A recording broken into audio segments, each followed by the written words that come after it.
Congressman Pat Ryan joins us now. We really appreciate your time on the House Armed Services Committee, and just get right into it, this conversation here, because I want to start with, obviously, you've been posting a bit on social media. You've done some interviews as well in the last few days here over the course of the weekend, and I want to point to something I think that's probably guiding, your approach to this. One of them, you started off saying you've lost friends to Iran-based terror groups.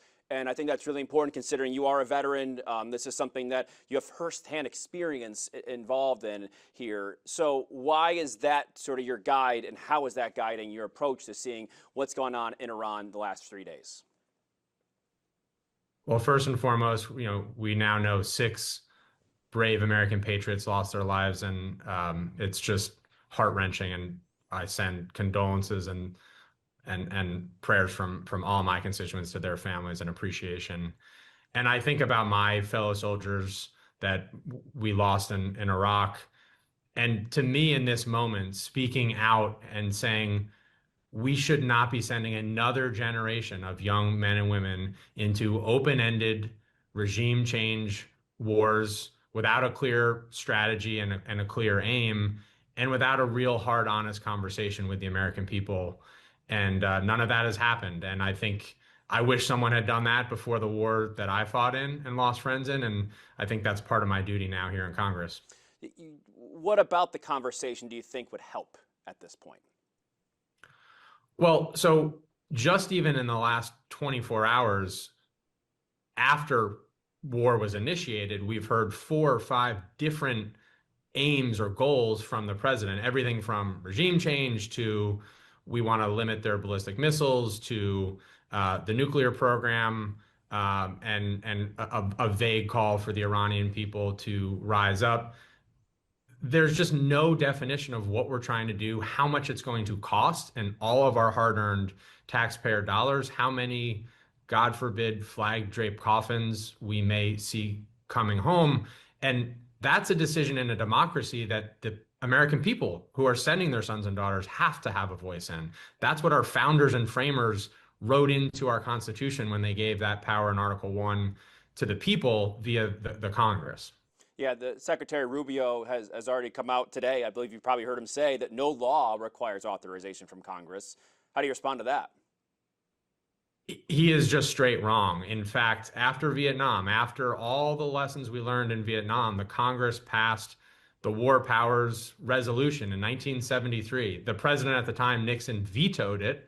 Congress overrode him, which is very unusual, and said, no, in fact, the Constitution is clear, and the only way that a president can commit troops to war is with a declaration of war from the Congress, with an authorization from the Congress, or in the case of an imminent attack, which is not the case here, and that's been made clear and even agreed to by the administration. So unfortunately, and I don't say it lightly, Secretary Rubio is lying to the American people about this. You mentioned the imminent attack. One more on Rubio earlier today, because he just spoke with the reporters a little while ago. He said their definition here of imminent was that they believed that Israel was going to attack Iran and that the response from Iran was going to attack Americans. So that is, in a nutshell, how he described an imminent threat.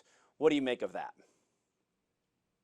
I mean, I think any normal common sense person would say that's ridiculous. You say that, and they also have explained, some have also said, well, this has been an ongoing 47 years of a potential threat, and that this nuclear capability was within months of the potential to harm people. What do you make of more of the longer term? As you mentioned, there have been a few messages going out there, but what do you make of that? Yeah, and this is part of the problem. There's not a clear answer or any answer often. Look, in June, a few months, 6-7 months ago, the president claimed that the nuclear program of Iran was, quote, obliterated. He said it dozens of times. So that just doesn't line up with what we're then being told 6 months later, which has since been discredited, by the way, by the intelligence community. So there's just, it is very hard, especially for someone who spent 27 months in combat in Iraq, to not have this echo the lies that the American people were told by then the Bush administration about the justification to go to war there. And we all now look back on that and say, we didn't ask enough hard questions. We didn't push back enough, and that's what we need to be doing here, clearly. What about the immediate results here? Killing 49 members of the senior regime of obviously we knew that regime had tamped down and killed their own protesters in the last year. We saw the Iranian people some celebrating this action. How do you reconcile that with being frustrated that this happened? Because I think there are people that are celebrating this in the world. The Iranian regime is an evil regime. They killed my friends directly in combat. And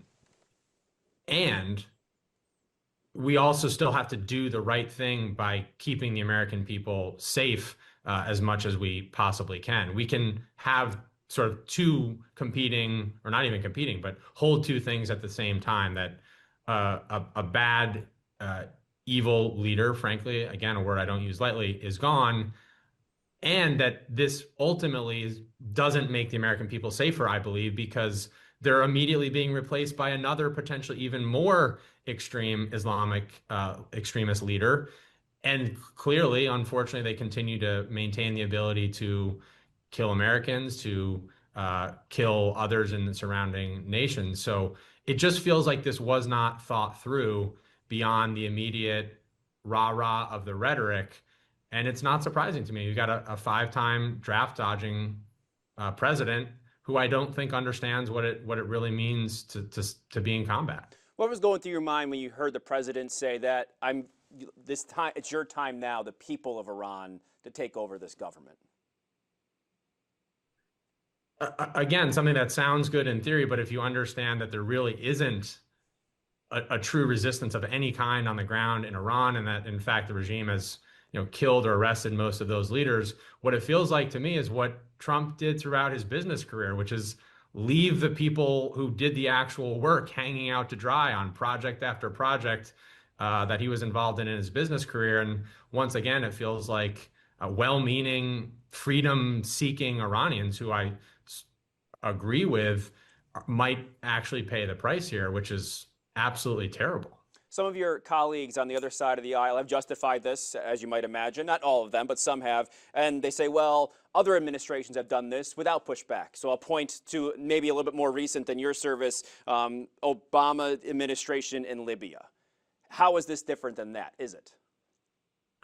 Well, I think that was not a smart decision by the Obama administration, and proved out that way. The legal difference, which is important because we are still a democracy that stands rightly on the rule of law, unlike our lawless adversaries from Russia to China to Iran. That decision was made based on an authorization from Congress. It's called an AUMF, an authorization for the use of military force, that allowed those strikes. Again, I don't think that was the right decision. I'm always willing to say, particularly on these matters, whoever the administration is, when I agree or disagree. I was very publicly critical of the Biden administration on how they withdrew from Afghanistan. When on matters of war and sending our troops into harm's way, we can't let the partisanship or the politics come into it. We have to be willing to call balls and strikes no matter what. And I think that's really what I'm trying to do here as well. So if war powers does come, the war powers that comes to a vote this week, you'll be a yes, I assume? I'm a yes, which means we are making clear that to go to war, the Congress has to weigh in. And the Congress weighs in, I think this is important, not as members individually, as representatives of the people. I represent 800,000 people, several of whom, many thousands of whom, have loved ones and sons and daughters in uniform. It's their voices that I carry and represent. And in a democracy, that's what we need to be reinforcing and doing. Something else in the air right now, and this is something that was brought up by your Republican colleague in the Hudson Valley, Mike Lawler, about DHS funding. As we know, that hasn't passed yet, and he's calling on that to be passed immediately this week. Would you be a yes on that, knowing that there is a potential, conflict, war, whatever you want to call it, going on in the world, in the Middle East right now? Well, DHS has plenty of funding to do what they need to do now because the Trump administration gave it to them in this supplemental bill. Yeah. So that mitigates a real operational risk, which is elevated now, by the way, because of these strikes on Iran. We have asked for very reasonable restrictions on ICE's overreach, including you need a warrant if you're going to arrest someone per the Constitution. You can't wear a mask, which has been hugely problematic. You can't enter someone's home without following the proper laws and procedures. So we've asked for those reasonable items, about 10 of them, and that's where my constituents want us to be, by the way. So until they make those reasonable accommodations, I think we'll continue that conversation, that debate. Okay. This week, what are your biggest questions going to be when you go to the Hill, and what do you want to learn and be able to convey for your constituents? Well, tomorrow night, Tuesday night, we'll have a classified briefing from the administration, and I have a long list of questions from the macro. What actually is your aim? Because again, we've heard 6 to 8 different rationales in just the last 24 hours. I also want to know what is the next step here. I want to know how low are we on all of our critical defensive interceptor munitions, which we're rapidly burning through, and does that put us at risk in other theaters and vis-a-vis China and Russia? I want to know what happened in these deaths of our service members. What went wrong? What are we doing to prevent that? And really, at the heart of it, it just feels like they're flying by the seat of their pants and making things up, which is incredibly concerning given the existential risk to our troops. And I want to be very clear on that. I mean, our men and women in uniform are the absolute best and bravest patriots. They are going where they were ordered, and I have tremendous reverence and respect for them. And part of my job now in this seat on the other side of that is to ask those hard questions on behalf of them and their families and the American people. Congressman Ryan, thank you so much for your time. Appreciate it. Thanks for having me.